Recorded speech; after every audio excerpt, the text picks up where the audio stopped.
Okay. Well, welcome to the podcast, the Divide podcast. Got me, John, Maddie again. Maddie's here. Just a part two and kind of go. Not it. I mean, I guess we'll get into the same thing we're talking about in part one, maybe. Not really. I don't think we will. I'm looking at this page full of notes. Well, we'll see if I remember. Novel that she has in front of us. I like to y'all can't write. see. Okay, if I repeat stuff though, like tell Please, me. no, we're not. We repeat the same stuff from every episode like 10 Somehow, times. like the first, I don't know what it is, the first 5 episodes we had on our podcast like 2 years ago, somehow was maybe like the foundation because it always comes up somehow. Yeah, I mean that's what we decided it was supposed to be. It was like the foundation of things, what our podcast was going to be about, things that we believe. But it comes back every single time. It does. How many times do I always say? If you look back at the podcast, you'll know. Yeah, exactly. We're driving here and just trying to figure out what to talk about. Honestly, I mean, I didn't really have a topic per se. I know that you have notes, but obviously I want to kind of give a groundwork for like what we're going to talk about. Honestly, who is God? And I think I mentioned it to y'all right before we started recording, but we had a conversation about how do you talk about God to people, right? How that's the fundamental part of being a believer, right? Is believing in the Lord, right? Believing in His Son, what His Son did for us, dying, rose again on the third day to give us life, right? To give us a chance of salvation, and now walking out that sanctification process. But also you look at the, I think it's in Matthew. What is it called, John? Where He's saying, "Go out to make all disciples of all nations," right? The Great Commission. The Great Commission. That's the part that I feel like as believers in the body of Christ that we don't do, and we make excuses. Well, I'm not a people person. I'm not a person that talks. Well, God gave you a mouth. Look at Moses. He said, Moses like, well, I stuttered, Lord. So, who gave you that mouth? Why are you telling me? Go do what I told you to do. Right. and imagine if he didn't do what God told him to do, where we would be now, right? Right. So I think that's also a fundamental part of our walk with the Lord is sharing the good news and also sharing the good news because there is bad news and there's no good news or any bad news, right? So I think the fundamental part of doing that is first knowing who God is. Who is He? Yeah. What His characteristics? And like I was saying before is that it's easier to talk about someone that you know, not as someone who you read. I can read something off a paper. Like, it's easy. But I think you can get more in depth when you actually know who the person you're talking about. Yeah. So yeah, Maddie. Yeah. Who is? And the more you God come to you? to know, like just any person, Yeah. like, obviously God, Yeah. like the more you speak fondly of that person and then also of God because you love that, Yeah. like there's so many ways you can answer that question, which is so cool because when you said that at first I was kind of like, oh, like there's so many things I can talk about. Yeah. So you kind of get tensed up. But I think one that struck me recently, a quality that's just so evident for me of God, but was said in words is, so my church in Knoxville, they're doing a series where it's basically like talking about a name for the Lord and what that means. What's your church? Fellowship. Okay. Love it. Fellowship. Shout out. All right. And I think it was last week. Okay. The word that they used for God was El Roy, which is the God who sees. And just kind of talked about how one of the things that struck the pastor when he was talking about Jesus is the fact that he asks questions because he seeks to know his people, even though he knows everything about us. That's good. Which is so cool because I'm like, good. how often do I like not really, like even if I don't mean to subconsciously, I'm like, I care more about like what I can tell a person versus like what I can hear from them. And you look at Jesus as an example of someone who literally knows everything, like not a single thing he does not know, and yet he humbles himself to ask his people questions to get to know more about them, to reveal things that they don't even realize about themselves. And one of the points about, just to get on a tangent, one of the points about the sermon was that a lot of times, even if you ask people questions, you're seeking to respond. And I feel like I do that all the time. Like even on this podcast, like I'm sitting here and I'm like, okay, what do I say next? Even though like maybe I just asked a question. And I feel like I do that so often of like, okay, I'm maybe showing interest in you, but it's like, what can I bring? Yeah. The wisdom that I can bring to you. Yeah. And obviously Jesus has so much wisdom and like he did bring that. But a lot of times he was just asking simply to get to know his people. And I just feel like El Roy is such a good word to describe him. Is like he sees you and he knows everything about you, and yet he still desires for you to want to tell him more about yourself. And I don't know, I feel like there's so many examples of looking back on my life of just a lot of insecurity and feeling like I didn't have someone who saw me, which I feel like in this culture it's so like, oh, like no one gets me, like whatever. But I don't know, it's just cool to look back and be like the Lord saw me in every single part of my life and he chased after me. And I guess I kind of touched on this last time of like growing in my relationship with the Lord a lot this year in a place where I would never expect it to happen.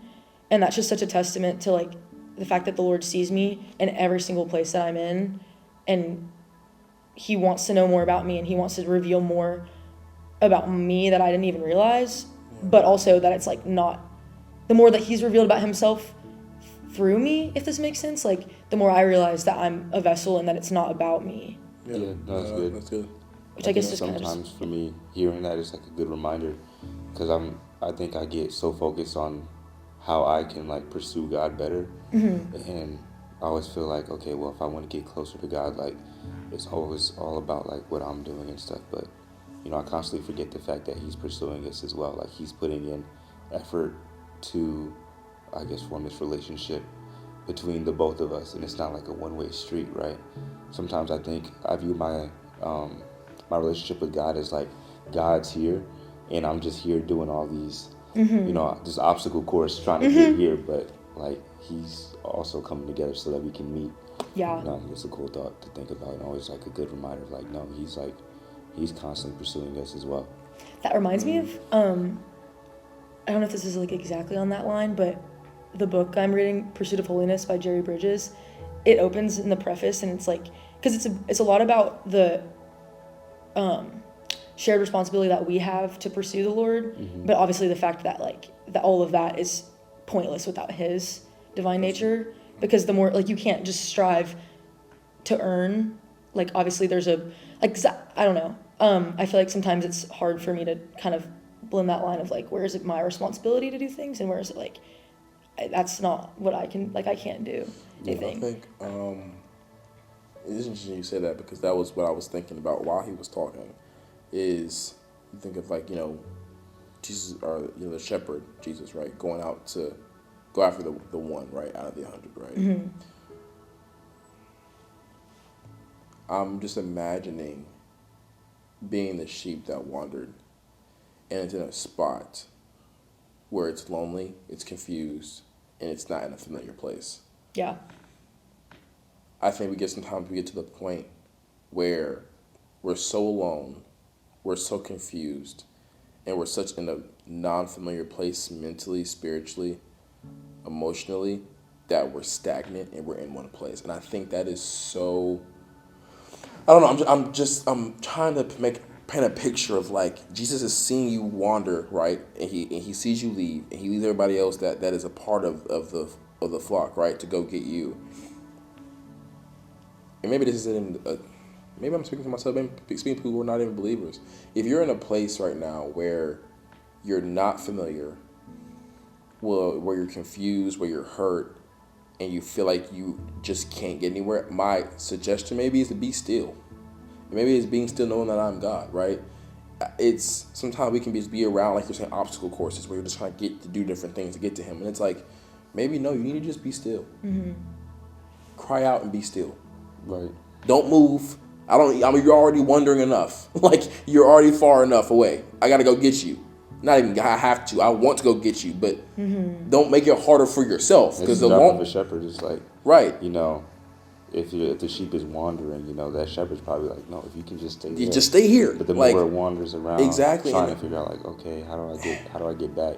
Yeah, and that's just where I'm just thinking. I'm like, man, like, you know, but not if you're saying blending that line of like, hey, Lord, when do I pursue? When do I not? Yeah. When is it just you pursuing? But I feel like I think pursuit too is like, I think sometimes it's more on the heart posture when you're between those two different I guess, mindsets, right? Yeah. Because I feel like, for one, when you're when it's the obstacle course, right, and you're like, dang, I need to, do all these things to get to God. I think it's more of a heart posture of you're trying to get to God so that you can get something from Him. But I think when you're content in the fact that God is in control of every season, then that stillness comes easier because you recognize the fact that His presence and his omniscience is there regardless if you feel it or not. So sometimes we're in a mindset of like God's far away, so we have to go get Him.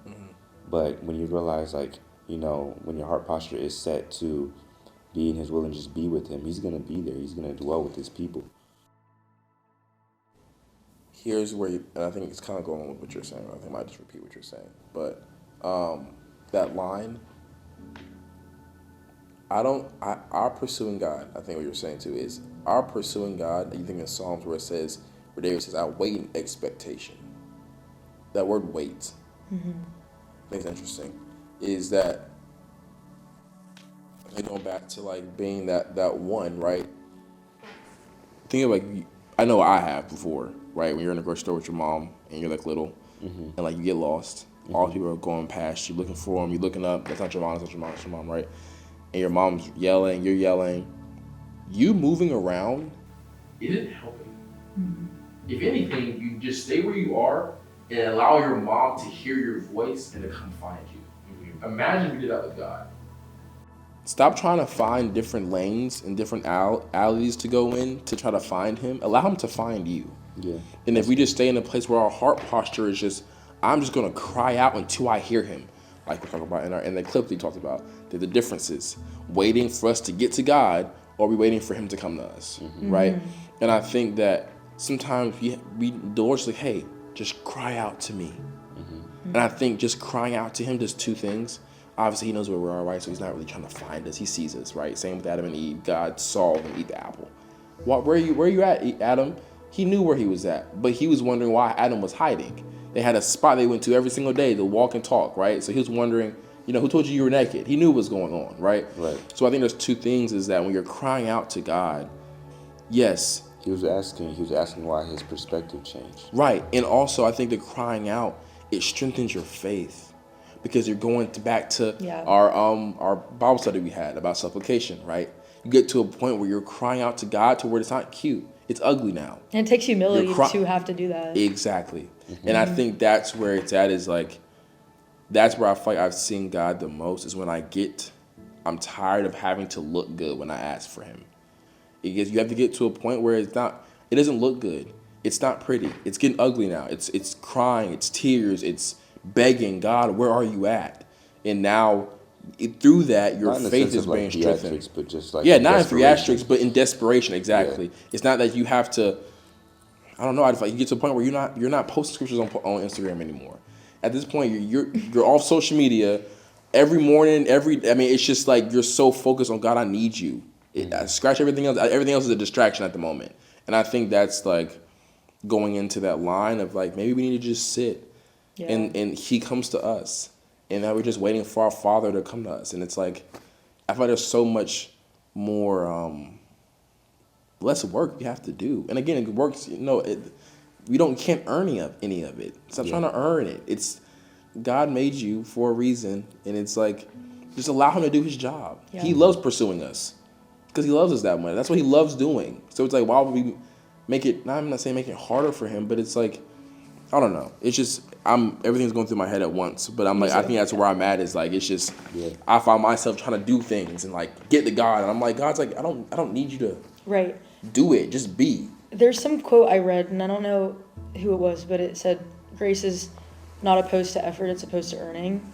And I'm like, I feel like sometimes I subconsciously think that it's my responsibility to put in a certain amount of effort to get somewhere, but it's like you can't earn it.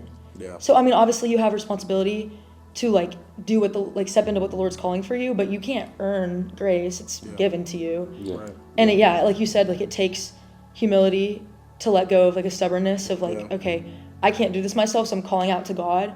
And a lot of times I will catch myself like I don't want to do that. if I like don't have it together. Like I want to, like sometimes it's like, oh, it's a partnership. So like I want to like feel like I'm equipped and then the Lord's helping me. Like, no, like I have no good in me apart from him, and I need him to help me with literally everything. I think when we have to get to a point where, like, if you're trying to be equipped for God, there's pride. Yeah, 100%. Yeah. There's pride because there's work, there's stuff that you're having to do for yourself to make yourself feel good enough to do those things. That just goes into pride. I think that really what it is that line of going back to what you were saying about where's that line at where God's pursuing us and we're pursuing him. I think when we pursue humility, what does it say? God gives grace to the humble, right? But he resists the proud. What do you think about what it means to resist something? He's resisting pride. So if we're worried about God coming to us and pursuing us, is there pride living? Is there pride? Is there a seed of pride that's growing that needs to be killed? I think that's more of the question we should be asking. Is like, because God's word is true. He's a man of his word. So his word says he resists proud, and we're being proud. What does that also mean? He's going to resist us. And that sounds like, I guess, counterculture or whatever, but that's what the scripture says. So I think that we need to work on back to what you were saying about humility. About that scripture too, that I want to highlight is in those moments, right? It doesn't say that he's abandoning us, but resistance is tension there, right? Right. And I think the tension, goes back to, like I said, the heart posture, because he can't do his work with a hardened heart, right? And when you go back to, the times where God wanted to reach somebody or wanted to speak to somebody or was trying to work through somebody, it was always an issue of pride. When you go back to the Moses example, right, with Pharaoh, I mean, he had time and time again to do what God commanded him to do, but it was the pride there that caused that hardened heart. Abraham. And, same there. Sarah. Yeah. And you ended up, having some hardships and, some pressures that come out of things where it didn't need to be if you were just humble enough and have your heart soft enough to be, I guess, willing to play your part in the way that God asks you to when he asks you to do it. That,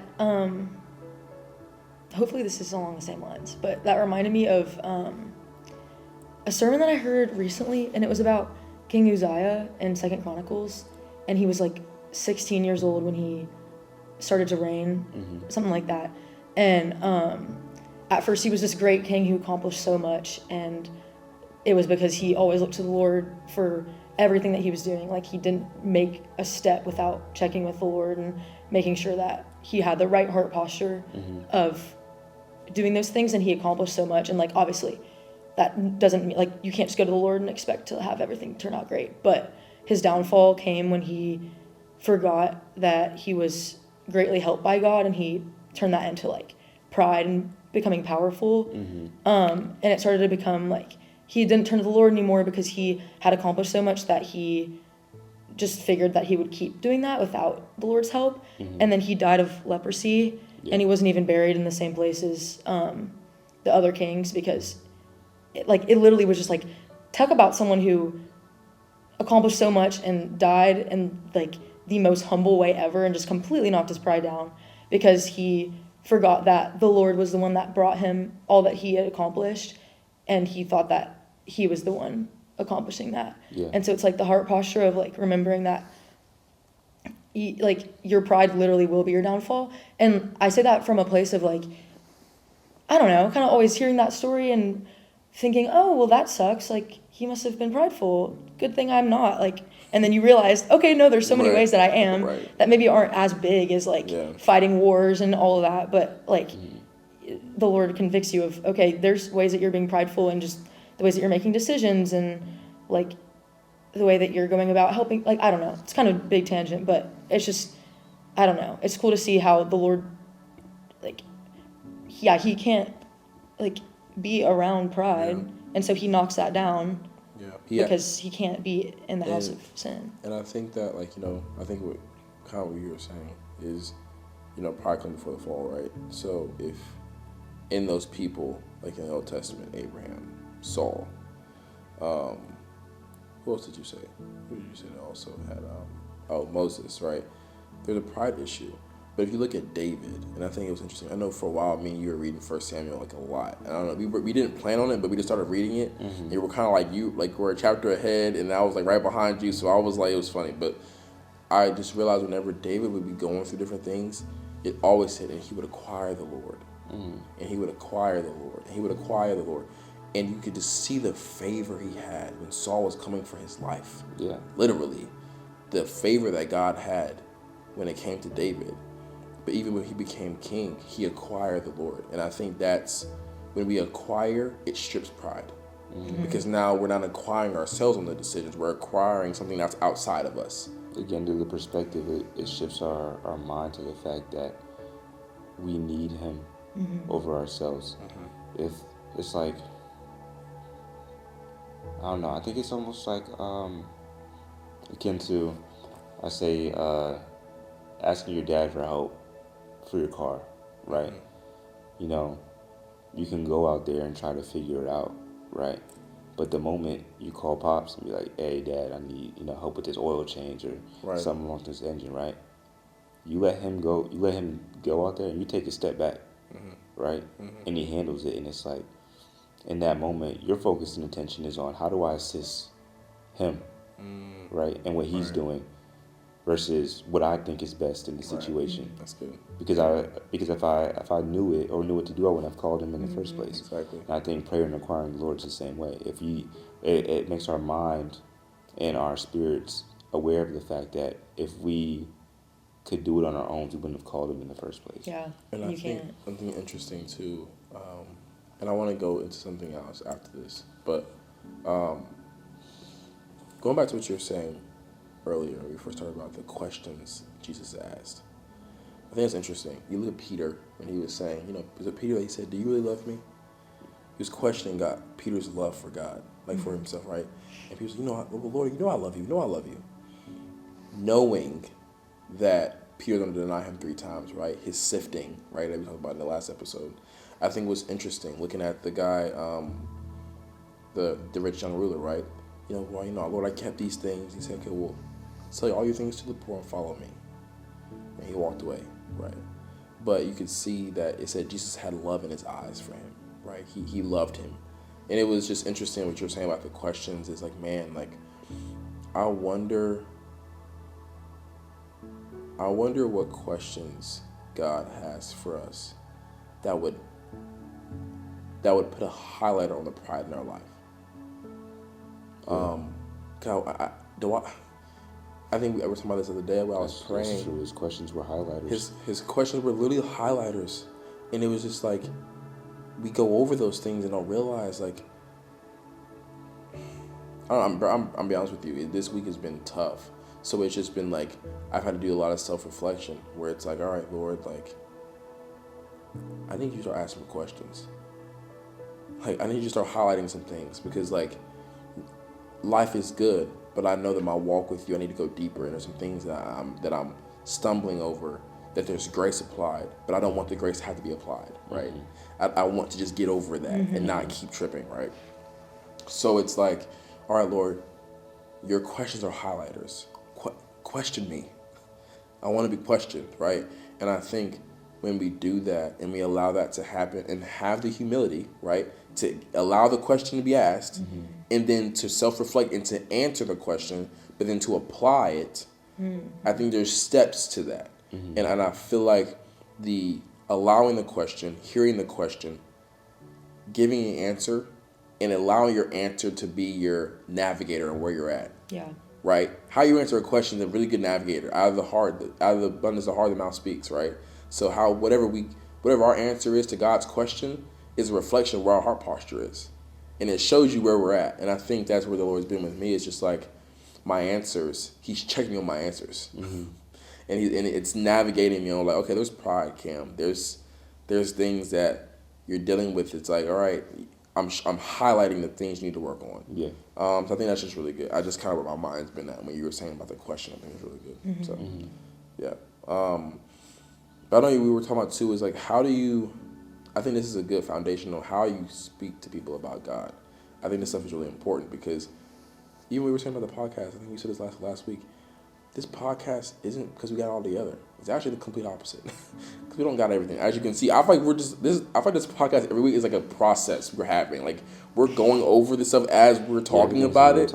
It's like it's no like we don't have time where we're sitting down studying and everything. And we study the word, but like we're like as if we're in a car on FaceTime just talking through this stuff through. That's why it's birthed out of gospel. Yeah, exactly. It was birthed out of FaceTime, exactly. And the fact that y'all have me on, like I have literally nothing together. You're like, yeah, take a 19-year-old college student and just like throw her on a podcast. Absolutely. Like, and I think when you think of the apostles too, I mean, they were in the same position as us. They were all, young and trying to figure it out as well. So what better people to, I guess, walk through the gospel and see what God reveals to us.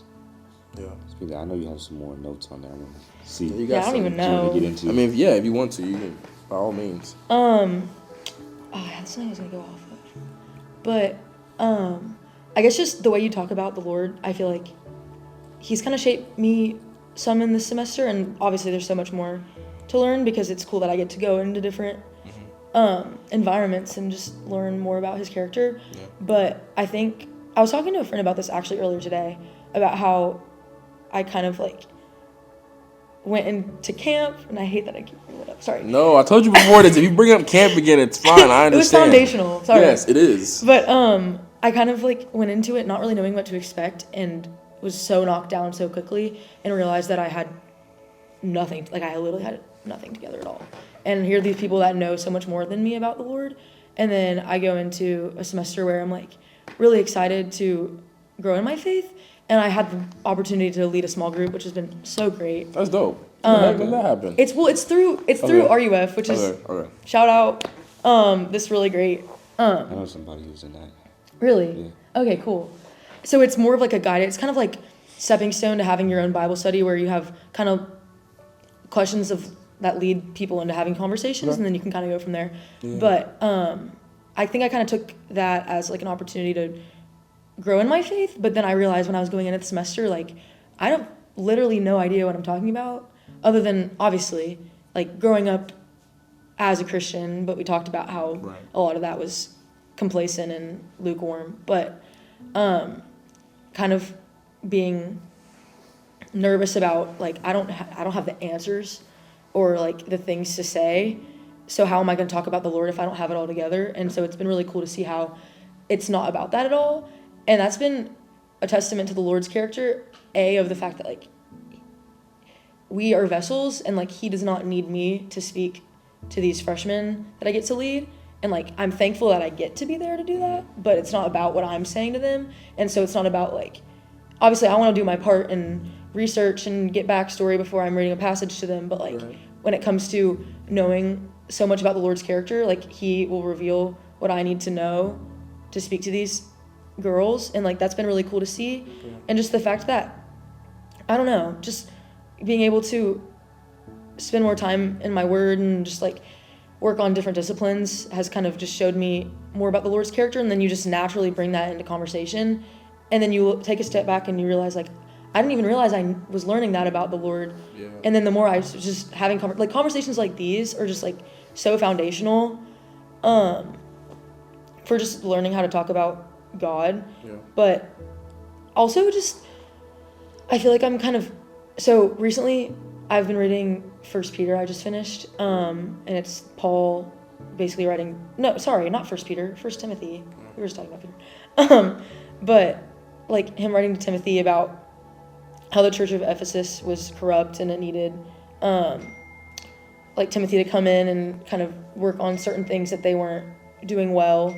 And the fact that like a lot of people in the church didn't necessarily realize that their ways were corrupt because they thought they were following the word that they thought they knew. But like the fact that like the Lord continuously shapes you, and they weren't setting a good example for Ephesus, even though they might have thought that they were, and correct me if I'm wrong about this, they might have thought that they were like knowing all the things that they needed to know and living the way that they were supposed to live. but they weren't setting a correct example. And so just like taking a look at that and being like, okay, what are some ways that I think I'm setting a good example for Christ, but he's still shaping me, and I don't even know like half of what I should know. Yeah. And so I'm still kind of learning.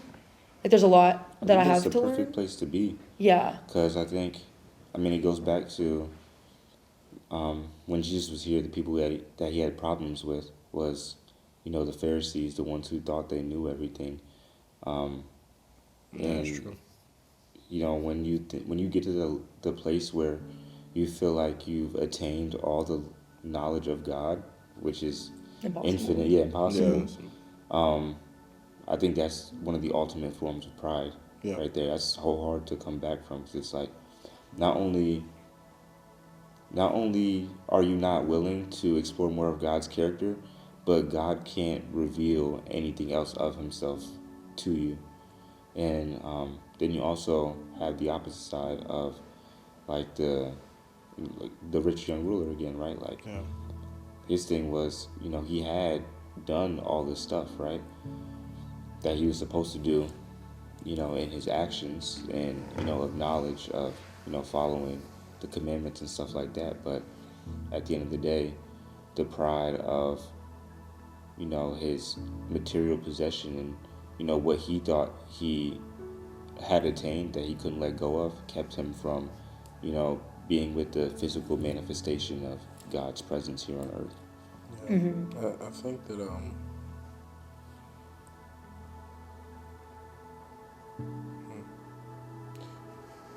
I think with what you're saying with the Pharisees and the problems that Jesus had with them, when they asked questions not asking for an answer. It was more of like they asked questions because they knew they were right. So it just kind of got into like a fight or an altercation where it was like, you ask someone a question, you're not asking for clarity. You're not asking for clarity, and I think that's the thing is like, even going back to. Nor are you asking to have a level of Understanding? Not communication, understanding, but like not to inform somebody, right? Yeah. But as a way to, like you said, I guess to attack and weaponize scripture against somebody else. And I think it shows you the difference between the Pharisees and the disciples. The disciples even asked questions too. But they were asking questions, I feel like, out of two things. Wanting to understand, but they were put in situations where they questioned who he was. I feel like there's many times where like, are you the Son of God? Like, Lord, explain that to us. Even with Peter on the boat, right? If it's you, Lord, tell me to come out into the water. I don't know. I think it's just bad. Like, I don't know. I feel like there's this bad thing about like questioning God, right? But I think there's something wrong with, again, asking questions. But I think, why are you asking the questions? What are you trying to get to? And I think there's a difference between asking questions to the Pharisees and weaponizing, right? But then also asking questions to the disciples because you're at a point of desperation. You're at a point of like, I don't know anything, Lord. Like, show me. The two differences is the disciples wanted God's answer. Pharisees wanted their answer. Yeah. Yeah. That's and it's good. Like, are we asking God questions so that he can give us the answer that we're hoping that he would give us? Because we already made the decision in our heads, and we're like, okay, well, if I ask God, he'll confirm what I already had in my head, and if it's anything other than that, then it can't be God. Yes. So I should already know everything about this already. That's like asking, when, was it your parent or anybody else? Like, are you asking because you keep asking the same question, looking for, like, are you looking for your answer, or are you looking for someone to actually give you their opinion? Yeah. Like, you're just wanting everybody to agree with you. That's why you keep asking the question, waiting for someone to agree with what you think. And I think that's even with God too. It's like when you debating with the homies, right? And it's like hey Cam, this is brown, right? Yeah. You're like, nah, forget it. Forget it. Yeah, right. Exactly. Right. Exactly. You ask the next person, the next person. Right. It's like you had 20 people just tell you was right. You're wrong. But no, I don't know. I think I don't have much else to to really We've been say. chatting for a while. I mean, I think we've been chatting for a minute. I don't even know how long we've been on this, but I do think it still kind of wraps into the question of like who he is. Mm-hmm. I think we just talked about one part of who he is. Maybe this turns into a thing where we kind of just look at different characteristics and kind of break them down, even if you're not here. Sadly, if I guess I guess we'll tune in. So. This is not more of who he is, but who do you want him to be? Yeah. Mm-hmm. Yeah. Are you looking for him to tell you who he is? Yeah. Or are you, I guess, looking for him to be who you want him to be? Yeah. You know, in all your actions, in your prayer life, in your pursuit, in the way that you share God with others. It's like, are you sharing a version of God that's, you know, a version that you made up in your head to comfort you in certain situations? Or are you sharing, you know, the true revelation of the things that he's revealed to you about himself? Yeah. I think because to what you were saying, Maddie, about like right now that you like at your pastor at your church, about him talking about what, you know, the God who sees, right? And I thought today we were just talking about that, really. And I think also just seeing how he sees everything, right? And he knows everything. But despite that, the love he has when he sees what he sees. Man, if only we could look at ourselves how God looks at us. I think we look at ourselves through the lens of the first layer is everything we've done bad, but we're so focused on that layer that we never get to, you know, we're made in his image, right? The confidence that he has in us, right? The calling that God's given us, right? All those things we never get to because we're so fixated on the things that we do wrong, which are extremely important. But there is grace given for those things. But the grace is given so that we might work on those things, not just to ponder. And I think sometimes we can get to a place where we're so focused on those things. Man, how can I do this? Instead of, how can I not do this? And that's where the grace is that while you're figuring out how not to do it, there's grace being applied there to when you do mess up and trip over, right? But I think it's right. You're just saying, like, you know, what answer are you looking for? Yeah. And why are you asking your questions? Are you looking to weaponize, right? To prove God wrong? Or are you asking to truly get to know who he is? But I think I feel like we've been in so many different layers of this episode, but like, I think also just the stillness of just like you were saying, John, like a human being. And I think that all starts with just being still. Yeah. It's just so much easier said than done. Like absolutely. I say that all day, and I'm like, yeah, absolutely. Because then you get in the season, and you're like, as soon as I get a little bit of pressure, I'll be like ready to move. Right. I'm like, bro, Lord, all right, wrap it up. It's time to go. But yeah, I would just say to, you know, those who are listening, watching, you know, wherever you're watching at, don't feel like you have to go find him. He loves you. He will pursue you. He will come find you. He will leave the 99 for the one. Just be still and cry out to him. Ask them questions, because when you ask the questions, he will highlight things that need to be worked on out of love. He is showing you things. He is highlighting those things to help you, to carry you on, to build your faith. It isn't going to feel good, right? God doesn't promise to feel good, right? But he promises to love you. He promises to prune. He promises to lead, to guide, to get provision. And he promises good. Yeah, exactly. So be still, know that he is God, but wait in expectation is what I would say. So we love you guys. Bless you. We love you guys. We see you next week. Peace. yeah.